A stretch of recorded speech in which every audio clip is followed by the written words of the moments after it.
And he says to the barman, the light is very bright and pleasant, but the bar, this wood, it's unpolished.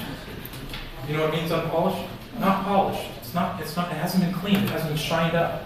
He said, the bar isn't unpolished, the waiter said. The barman looked at him and did not answer. It was too late at night for a conversation. Who is this strange guy coming into my bar? He's talking about the light, and of course the bar is not polished. People have been sitting here throwing down alcohol all night. It's probably got all kinds of stuff all over it, right? All right. You want another copita, the barman asked? I think copita usually means small, a small cup. You want another cup? The barman asked. No, thank you, said the waiter, and went out. He disliked bars and bodegas. A clean, well-lighted cafe was a very different thing. Now, without thinking further, he would go home to his room. He would lie in the bed, and finally, with daylight, he would go to sleep. After all, he said to himself, it's probably only insomnia, but many must happen. How many people still have grandma and grandpa? Or grandma or grandpa? Everybody? Everybody knows an old person? What time do they wake up? 5. Early. What time do they go to sleep? Early, usually. Some old people, though, their sleep goes off. They may try to go to sleep. They may sleep for an hour or two, but then they wake up. Okay? And that's one of the reasons old people wake up early a lot. Is because as soon as the light comes up, their body's up. Old people hate it. My father right now, he's got all kinds of medicines for all kinds of diseases, but his number one, whenever I talk to him, is his sleeping medicine is not working. Because he needs to take medicine to go to sleep. And I'll say, like, how's your diabetes? How's your heart? How's your this? I just can't sleep. This new medicine is not good. It's always about sleep. Okay, so he's talking about this. He doesn't want to go home because when he goes home, he can't go to sleep until the sun comes up. That's the only thing. He's got such bad insomnia, meaning you can't go to sleep. And a lot of old people get that, especially around my age and older, it starts because your hormones start to go down. There's actual scientific reasons for this. And back then they wouldn't know that. Just know that old people, he goes home and it's lonely. There's no one there for him and he can't go to sleep until the sun comes up. And he says, but he's trying to make reasons for it. But it's probably just insomnia. There's other people like me. It's okay. That's how we deal with life, right? If something bad happens, you have to make a reason to make it okay. Does it make sense? If you get a bad grade, you're going to feel horrible. But then you eventually over time, you say, you know what, that was a really bad week in my life, and I was really stressed out, and you're going to make excuses so you feel better about yourself. Okay? In any case, what is this all about? Nada. That's the best answer so far. Nada. It's about nada. It's about nothing. Nothing is important. I guess so. Is that really important? It is and it isn't. It depends on the way you look at it. It depends on what you believe. It depends on what you believe. It depends on if you're going to let... There's another way of looking at it. That everything in life is probably going to mean nothing in the end. So why worry about anything going wrong now? Why worry? If you don't get into the greatest college, I'm talking about you guys specifically, if you don't get into the college of your choice and you get the second or third or fourth or fifth college, so what? You're still alive. You're still young. You still have all these things to explore in life. Your life is not over. Your life has just started. If your SAT score isn't as high as you want it to be, it's okay. You know why? Because in the end, those 4 ladies will all be nothing. They will all be nothing. Nobody will remember them. In 100 years from now, do you think anybody will remember me? How many people are remembered after 100 years? Name some people. Edison, Ford. Come on, name some famous Chinese people. Chairman Mao, but it has been 100 years yet? Okay, now, if you take all those names, let's say we could name 100 people. Let's say 1,000 people. How many people have died since then? So that means nothing. I don't know. How many people do we not know about? 99.99999, almost to infinity. We don't know their stories. We don't know the good parts of their lives, the bad parts of their lives, the horrible things that happened to them, the great things that happened to them. We don't know all that. How far back do you know your family? your family. How far back do you know them? Grandpa? Do you know about your great-grandfather? That's the far grandfather, grandpa? No. Okay. Why not? Is it because it's not important? I don't know. Okay. I'm not telling you this. Ernest Hemingway is telling you this. This is Ernest Hemingway's story. But it was so short and so beautiful and so well written, and it created such a sensation in people who read it, of many languages, because it was translated all over the place, that people, it resonated with people, meaning like you could feel it, you could understand it. You could understand all the characters too. You don't necessarily hate the young man. You know the young man. If you're not the young man right now, you were the young man. And you will be the middle man and the old man. And that's what made this really important.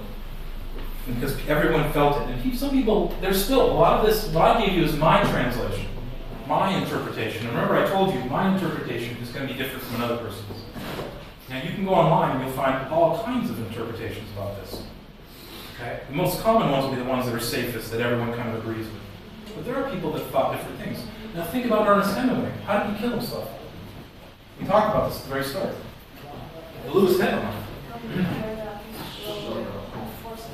What's that?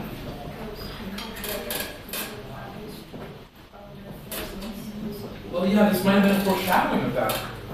He didn't feel like he was the same man, I think. They have a lot of theories about it. But a lot of people think, because he was a crazy guy, he went out hunting, he was the kind of guy who went and killed elephants and stuff like that. And he ran with the bulls. In Spain, they have the same with the bulls. They put the bulls in the street, you know, bulls. The cows, the men, cows, the big ones. They put them in the street, and the bulls are running, and people, every year, once a year, for one day, everybody runs with them. He did that all the time. He loved to watch bull fighting. The one where they have the thing, and the bulls go and they stab, and people sometimes get gored and killed. He loved manly things like that. And I think a lot of people think that basically the reason he killed himself was because he was feeling less and less like a man. He was getting too old. He wasn't able to do all the things he did. When he wrote his stories, he used a typewriter and he stood up. He typed standing up. It was another kind of expression of his manliness. And I think for him, killing himself, this is my personal opinion. This is not a doctor's thing or a psychologist or history or anything. I think my personal opinion is he just kind of said, you know what? Time's up. Have a drink. He drank a lot too. I think it's a battle between him and his life. Yeah. And he might be describing his view on life, what you're saying there. And you know, there might be another person who tells another story, and we'll see other stories. That's totally opposite. The story's totally opposite. That getting older is actually a wonderful thing. And the analogy might be that becoming older is like a flower opening up and becoming gray. Or you're like a tree. An old tree is larger than the younger trees and the middle-aged trees. And they have more branches, and they have more wisdom, and they're calmer, and they don't need the attention from the young people. That's a different outlook, that's a different point. Okay? In any case, we must go pretty soon. What time, 3:50? Fine. Are there any questions first? Because we'll talk about this again. Because we'll have to discuss this, and you'll have to show me you understand it. At least your understanding of it. Are there any questions at all? Is there a reason to be hardworking? Well, think about it. I mean, this is a good thing. Think about it. What jobs do you guys do? Yeah, you're students, right? Okay, what job do you want to do? What job do you want to do? What do you think? Something. I forgot to how it was. How do you say it in Chinese? Show.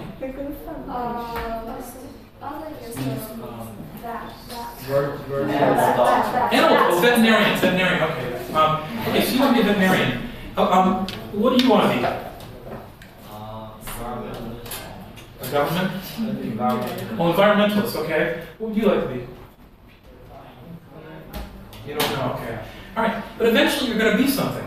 Like me, I'm a teacher, teaching overseas for the last 12 years, okay? Not really what I thought I would end up being, but I am, that's what I am, okay? But you're right, you get to a certain age and maybe people don't need you. I'm 50, and I'll tell you right now that on many application forms, they say if you're over 60, you need special permission to work. in China.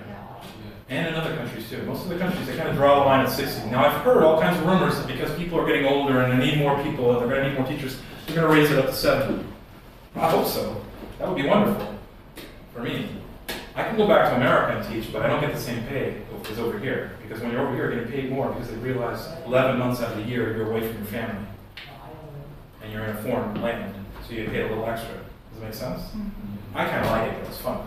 But it does get lonely sometimes. But the thing is sooner or later, I'm replaceable. I'm replaceable. They will come up with a computer that can teach English. And this is why you see the older people out there sweeping the streets. They don't need them to sweep the streets. You don't think they can make machines that can sweep those streets more efficiently? You guys make those in your clubs half the time. What was that one machine that you had in that video that's making the cups? Stacking the cups? You can make something like that. Surely you could make an automated vacuum cleaner. Matter of fact, Xiaomi has one. I have it. That little round thing goes around and clean my floor. Why can't they make ones for outside? Because they need to give those people something to do. They need to give them dignity. What happens if they don't give them jobs? What do they do? But I think it's depends on the cost. How much it costs? Yeah, It like could be. But what are they going to do if those people have nothing to do? I go home and have the government say. What if the government can't give you all that money because there's no one, they're not making it? This is where governments right now are getting kind of worried. You keep hearing about AI, and it used to be AI was like, wow, wonderful, artificial intelligence can do everything for us. Now people are going, oh, AI, it might take over, or it might get rid of all our jobs and ruin our economies. And they're talking about economies where we'll have to basically, because so many people won't be working because the AI can do everything, that we're going to have to give people a basic salary. The governments will have to give you a basic salary, enough where you can live off of, because you won't be able to work. A lot of people won't be able to work. There's nothing for them to do. There's no specialty that AI can't do better. Does it make sense? It's kind of the curse of becoming so intelligent, is creating something that's more intelligent than you. And that's why all those movies are out. You have all those movies out there where AI is taking over the world and stuff like that. In any case, we're way off the topic now. But in that case, yeah, nothing really does become nothing. We are nothing then. AI is everything. We're nothing. We're like their pets. I don't know. We got way off the course. In any case, think about it, but remember, this is Hemingway's view. And Hemingway was very strong with his view about things. We're going to read so many other people who have different views. As a matter of fact, the next person we're going to read is Emily Dickinson. And we're going to read that poem, one of her most famous poems about death. And her thing with death is like, he's a nice guy. It's not about nothingness. It's a nice little journey that you take. You'll see. It's a beautiful little poem. There's nothing to be afraid of about death. Okay? Anyway. I taught this 3 times today. Okay. 1 minute or so?